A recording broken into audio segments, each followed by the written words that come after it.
സകല മഹാന്മാരെക്കാളും തന്നെ വേർതിരിച്ചു നിർത്തുന്നത് അതിനകത്തൊരു ഉയർപ്പിന്റെ സന്ദേശമുണ്ട്. അങ്ങനെയെങ്കിൽ നാം ഒന്നിച്ച് ഈ പട്ടണത്തിൽ ഒരുമിച്ച് ഉയർത്തുന്നത് മരിച്ചു മൺമറഞ്ഞുപോയ ഏതെങ്കിലും മഹാന്മാരുടെ ചരിത്രമല്ല, മറിച്ച് പാലസ്തീന്റെ മണ്ണിൽ ഇന്നും ഒരു കല്ലറ തുറന്നു കിടക്കുന്നു.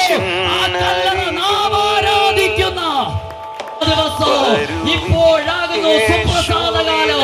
നാളെ എന്നുള്ളത് നിനക്കുള്ളതല്ല.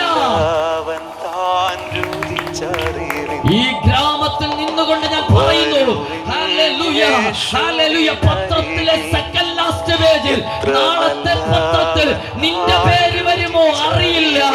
ഇവിടെ ശവപ്പെട്ടിക്കാരൻ തന്റെ പണിയിലെ തന്റെ പെട്ടിയുടെ അവസാന ആണി അടിക്കുമ്പോൾ അത് നിന്റെ വീട്ടിലാണോ വരുന്നത് നമുക്കത് അറിയില്ല. വീണു മരിച്ചാൽ എന്റെ നിത്യത. ഈ 4 ദിവസത്തെ സുവിശേഷമായ യോഗം ഇതിനകത്ത് സുവിശേഷത്തിന്റെ സനാതന സത്യങ്ങൾ വിളംബരം ചെയ്യുമ്പോൾ ഞാൻ ആത്മാവിൽ പറയുന്നു, ഹേ മനുഷ്യ, നിന്നെ ഈ സർവ്വലോകവും നേടിയാലും നിന്റെ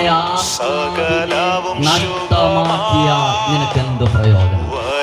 സകല മഹാന്മാരെക്കാളും തന്നെ വേർതിരിച്ചു നിർത്തുന്നത് അതിനകത്തൊരു ഉയർപ്പിന്റെ സന്ദേശമുണ്ട്.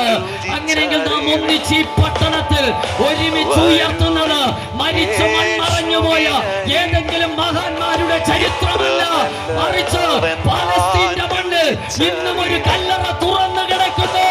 ആ കല്ലറ നാം ആരാധിക്കുന്ന അതു യേശുവിനോടു നീ പറഞ്ഞ സ്നേഹിത